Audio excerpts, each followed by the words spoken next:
আসসালামু আলাইকুম।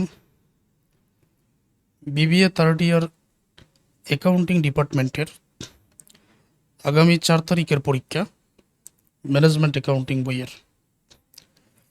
ইতোমধ্যে তোমাদের 2টা গাণিতিক বইয়ের পরীক্ষা শেষ, অ্যাডভান্সড অ্যাকাউন্টিং 1 এবং কোস্ট অ্যাকাউন্টিং।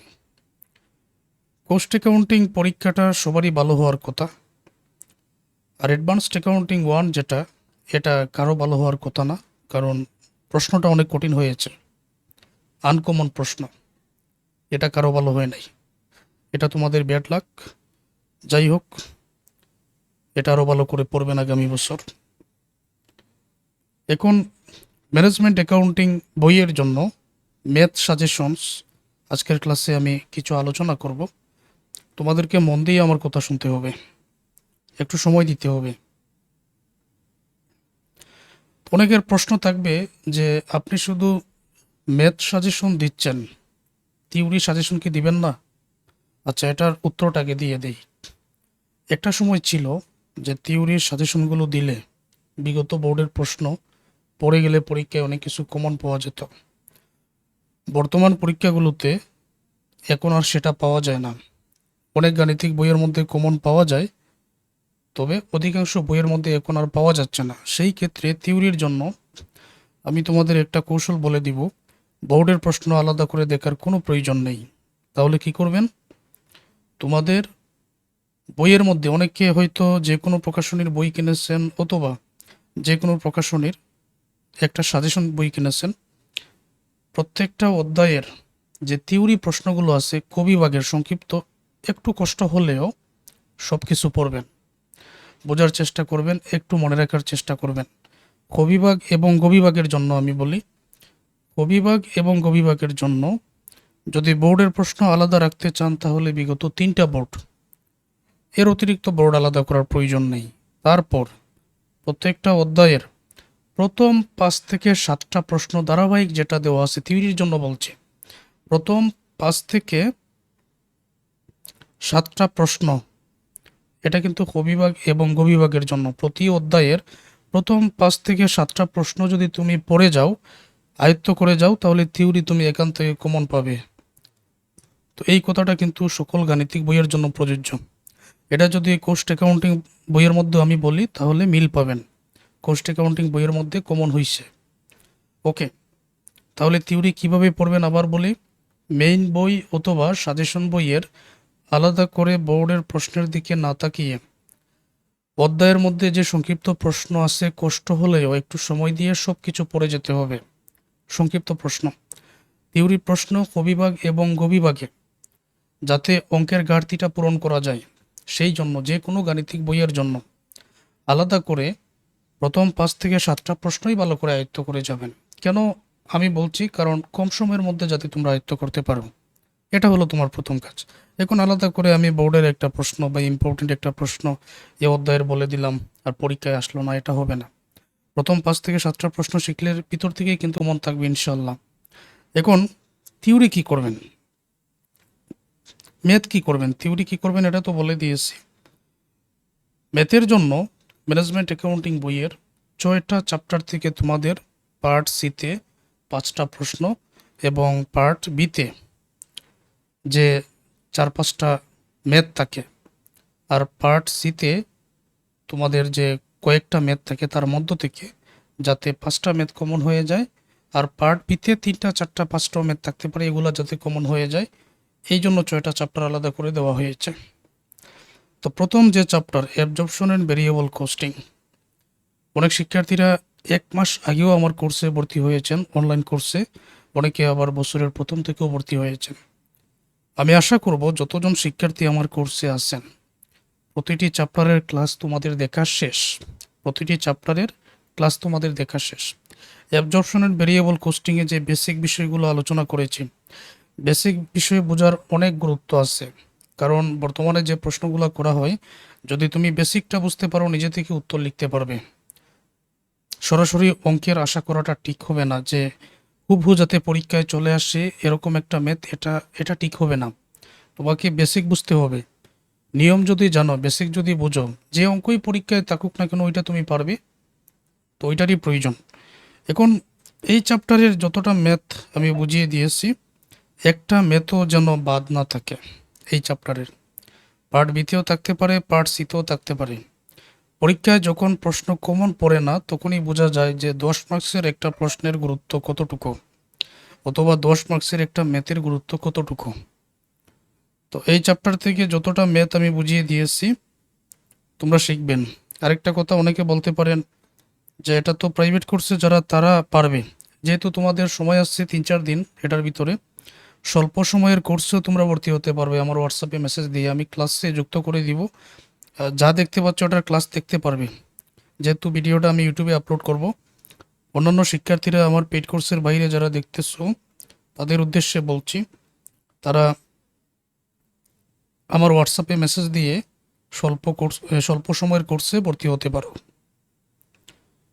আচ্ছা, তো একটা মেথড যেন বাদ না থাকে, বিশেষ করে তোমাদের বুঝতে হবে। আর ধারাবাহিক ক্লাস দেখলে এখানে না বোঝার কোনো কারণ নেই। তবে তোমাদের অ্যাডভান্সড অ্যাকাউন্টিং 1 বইয়ে যে প্রশ্নটা করা হয়েছে, এটা আসলে দুর্ভাগ্যজনক। এত কঠিন প্রশ্ন হওয়ার কথা না। কারো পরীক্ষা ভালো হয় নাই। অনলাইনে যতজন শিক্ষক ক্লাস নিচ্ছেন, কারো সাজেশন থেকে আসলে কমন পড়ে নাই। তো এখানে কিছু করার নেই। Cost concept and classification. আচ্ছা, যারা কোস্ট অ্যাকাউন্টিং পরীক্ষা দিয়েছ, এই কোস্ট কনসেপ্ট অ্যান্ড ক্লাসিফিকেশন, এটার সাথে তোমাদের একটা চ্যাপ্টারের মিল আছে, an introduction to cost terms and purposes. তো এইটা থেকেও তোমাদের এই 2টা প্রশ্ন ছিল ওই চ্যাপ্টার থেকে।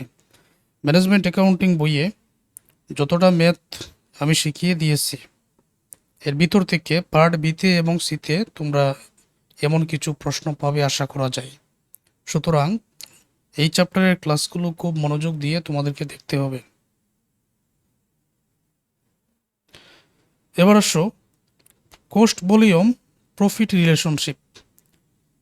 এটা এমন একটা চ্যাপ্টার যে পার্ট বিতেও থাকে, পার্ট সিতেও থাকতে পারে। কোস্ট ভলিউম প্রফিট রিলেশনশিপ এই চ্যাপ্টারটা সূত্র নির্ভর একটা চ্যাপ্টার। সূত্রগুলা মনে রেখে, যেভাবেই হোক সূত্রগুলা মনে রেখে, আমি এখানে যে নিয়মগুলো তোমাদের শিখিয়ে দিয়েছি, এখানে এতগুলা সূত্র একেবারেই তোমাকে আমি আয়ত্ত করার জন্য বলছি না। আমি বলছি যে আমার ধারাবাহিক ক্লাস থেকে এই যে একটা অঙ্ক, এই অঙ্কের মধ্যে যে সূত্রটা আছে ওইখান থেকে একটা একটা করে তুমি শিখে ফেলো। ওই অঙ্কটার সমাধান শিখতে পারলে এই নিয়মে আরও অঙ্ক আছে, ওইটাও তুমি তোমার আগে থেকে শিক্ষা হয়ে গেল। মূল কথা, এখানে যতটা অঙ্কের সমাধান আছে এগুলা থেকে তো আমার ধারাবাহিক ক্লাস আছে, এর ভিতরে তোমরা ক্লাসগুলো একবার রিভাইজ দাও।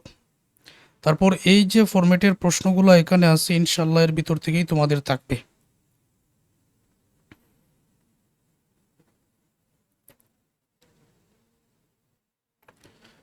চলে আসো ফ্লেক্সিবল বাজেট। ফ্লেক্সিবল বাজেট এটা পার্ট বি এবং সি এর জন্য কমপক্ষে 14 মার্কস এটা থেকে থাকবে। পার্ট বি এর জন্য এই জাতীয় অঙ্ক, এবং পার্ট বি এর জন্য আরেকটা অঙ্ক আছে, এটা আমি তোমাদের দেখাচ্ছি। এই নিয়মের অঙ্কগুলো পার্ট সি এর জন্য। এই অঙ্কটা ভালো করে দেখো, এটা সমাধান যাতে সবার জানা থাকে।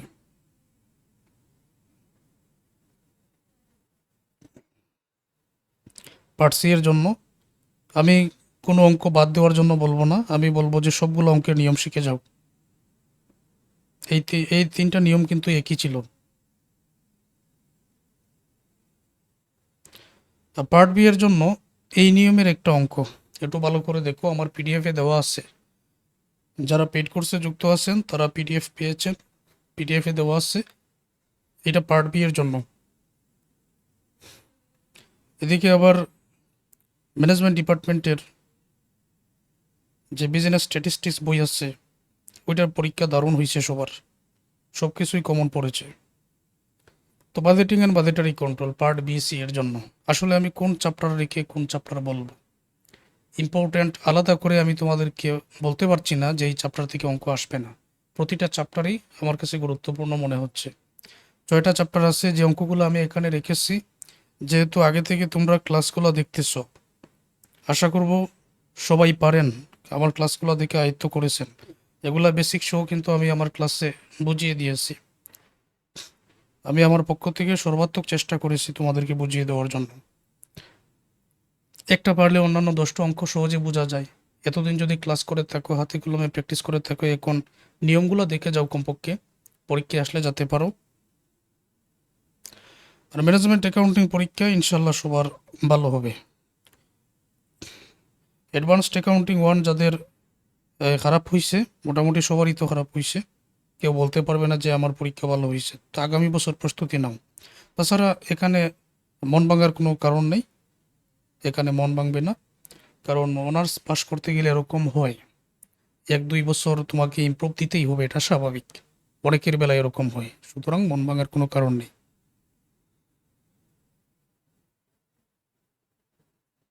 তবে আগামী বছর ভালো করে পড়বে।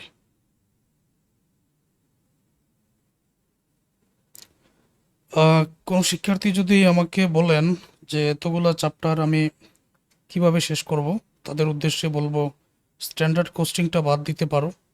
আর যারা বাদ দিবেন না তাদের জন্য অবশ্যই সুবিধা থাকবে।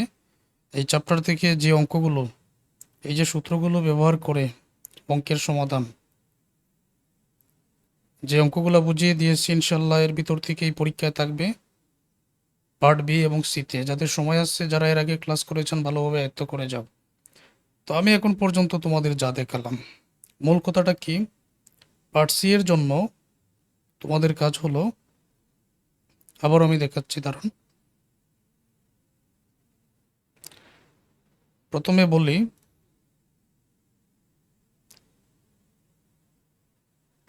পার্ট এ অথবা গ্রুপ এ, এইটার জন্য আলাদা করে বোর্ডের প্রশ্নের দিকে এখন আর তাকানোর কোনো প্রয়োজন নেই। বোর্ড প্রশ্ন থেকে হুবহু চলে আসবে এরকম দিন এখন আর নেই, সেই দিন আর নেই। তোমাকে যদি কোনো প্রকাশনীর বই কিনে থাকো বা সাজেশন কিনে থাকো, মূল অধ্যায়ের যেগুলো আছে এগুলো একটু কষ্ট করে হলেও পার্ট এ এর প্রশ্নগুলো তোমাকে ভালোভাবে দেখে যেতে হবে, মনে রাখতে হবে, একটু মনে রাখার চেষ্টা করবেন যাতে পরীক্ষায় লিখতে পারো। পার্ট বি, পার্ট বি এটা থিওরির জন্য, থিওরির জন্য পার্ট বি এবং সি, পার্ট বি এবং সি, ওই দুইটার জন্য কি করবেন, থিওরি। থিওরির জন্য তুমি যে প্রতিটি আলাদা আলাদা আলাদা অধ্যায় আছে, এটা তুমি বইয়ের মধ্যেও পাবে, তারপর সাজেশনের মধ্যেও পাবে। অধ্যায়ের মধ্যে প্রথম 5 থেকে 7টা যে প্রশ্ন আছে, যদি তুমি দেখে যেতে পারো, মনে রাখতে পারো, ইনশাল্লাহ আমার মনে হচ্ছে তোমার কমন হয়ে যাবে। Part A, part B, C, এটা গেল। আর ম্যাথের জন্য কি করবে, যেহেতু তুমি আগে থেকে আমার ক্লাস করতেছো, এই জন্য আমি বলবো যে তুমি কোনো কিছু বাদ দিবে না। আমার এখানে যত নিয়ম আছে, সেই নিয়মটা যদি তোমার জানা থাকে, তুমি তো আমার এই নিয়মটা মুখস্থ করো নাই, তুমি তো অবশ্যই বুঝে শুনে তারপর আমার ক্লাসগুলো দেখেছো, অঙ্কের সমাধান করেছো, তার মানে তুমি বুঝতে পেরেছো। যদি বুঝতে পারো, সবগুলো নিয়ম যদি তুমি বুঝতে পারো, তোমার পরীক্ষায় যেটা আসবে ইনশাল্লাহ তুমি ওইটা লিখতে পারবে, আর চিন্তার কোনো কারণ নেই। তাহলে এই যতটুকু সময় আছে এর ভিতরে সবাই এইভাবেই পড়েন, সময়টা কাজে লাগান যেরকম দেখালাম। আর অনেক ইনবক্সে মেসেজ দেন এই সাজেশনটা কোথায়, এটা তোমাদের ড্রাইভে দেওয়া আছে, পিডিএফ সাজেশন নামে আলাদা একটা ফোল্ডার আছে, ওই ফোল্ডারে এই পিডিএফটা সম্পূর্ণ দেওয়া আছে, ওইখান থেকে ডাউনলোড করে তারপরে প্র্যাকটিস করবেন। আর ক্লাসগুলো দেখবেন, প্রয়োজন হলে 2বার ক্লাসটা দেখে নেন পরীক্ষার আগে যদি সম্ভব হয়। ধন্যবাদ সবাইকে ভিডিওটা দেখার জন্য।